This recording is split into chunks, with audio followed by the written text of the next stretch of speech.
I have clients come to me and they say, Ross, I don't get it. I'm a successful business person.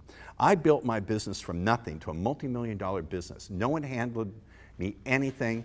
I had to be strategic in my thinking and consistent and intelligent. Why can't I use that same intelligence to figure out women? I'm spinning in confusion. I have been for years. Has anyone here ever felt confusion in their dealings with women? You're a liar if you're not raising your hand. Raise both hands and say, hallelujah, Ross has got it. My students actually do that. They'll actually do that when I don't do. So I understand the profound confusion. And what does this profound confusion lead to? It leads to an approach to life where you won't take a step unless you're absolutely guaranteed you're going to succeed. And it leads to running data in your head rather than exploring out into the world. I continue to see this in my seminars. It's very interesting. Same people, not the same face, but they always sit in the third row on this side. I am not making this up. And they always ask questions like this.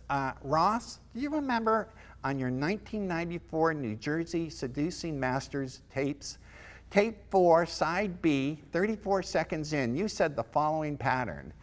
And I'll say, stop, I don't remember that. Did you actually try the pattern? How many times did you try it? Once. What year was that tape series made? 1994. And what is today's date? 2007. And you tried it once? Yes, but I anticipate within another year there's a 3.5. Do you understand what he's doing? He thinks that he needs to be certain before he makes the move. He's looking for performance confidence before he does any performing. Let me unpack what I mean by the term performance confidence. Let's say you walk the tightrope at the circus. You've done it 1,000 times before. It's reasonably certain that 1,001 will be a good experience. True? Yes? You could fall off, but it's true. So these guys want performance confidence before they do any performing. So they wind up never having any performance and never having any confidence. Now, that's what I call a real problem, but here's the greater, more subtle problem. Here's the much more subtle problem. My meditation teacher taught me subtle is significant. It leads to a learning strategy where for every 1 point of action, you do 1,000 points of rumination, 1,000 points of thinking. Has anyone ever known anyone who might be guilty of something like that in an intimate area of life? You don't have an attractiveness problem, my friend. You don't have an attraction problem, my friends. You have a fucked up learning strategy. It's a learning strategy issue, not an attractiveness issue. I could take anyone. In fact, when I work with private clients, I give them assignments. I gave a client this assignment. I said, I'm tired of your fucked up thinking and all the history you're giving me. If I give you an assignment to do, I promise you it's not illegal, dangerous, or fattening, will you do it? He said, yes. I said, get a journal. Where do you live? Chicago. Is there a lot of people in Chicago? Yes. I want you to go to a place at noon where you can observe people in like the financial district and pick out a guy who looks like he's got the world by the beit seam.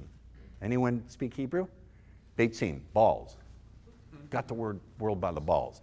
Someone who looks like he's an alpha male. I don't believe there is such a critter, but that's a discussion for another day. Someone who looks like he's got the world by the balls. He's dressed nice, looks like he's got money, hot chicks. And what I want you to do, I want you to imagine you're taking all of your shitty programming and dumping it down into his head. And I want you to write me an essay of the way his life will look and feel 90 days after having your shitty programming. Make it a 10-page essay. So my students tend to do what I tell them to do because I'm a hypnotist, number one, and I charge them big fat fees, so they want to get their money's worth. And he came back to me and he went, oh, it's just my programming in my head. It never was about me. I said, damn straight. Look what you had to pay me to get to that realization. So I want to take a completely different angle and say, it's not an attraction problem, an attractiveness problem. It's a fucked up learning strategy. Now, a little bit later in this training, I'm going to give you the other, number 2 biggest trap that keeps you stuck with women. And again, it's got nothing to do with attractiveness or game, oddly enough, because I teach game.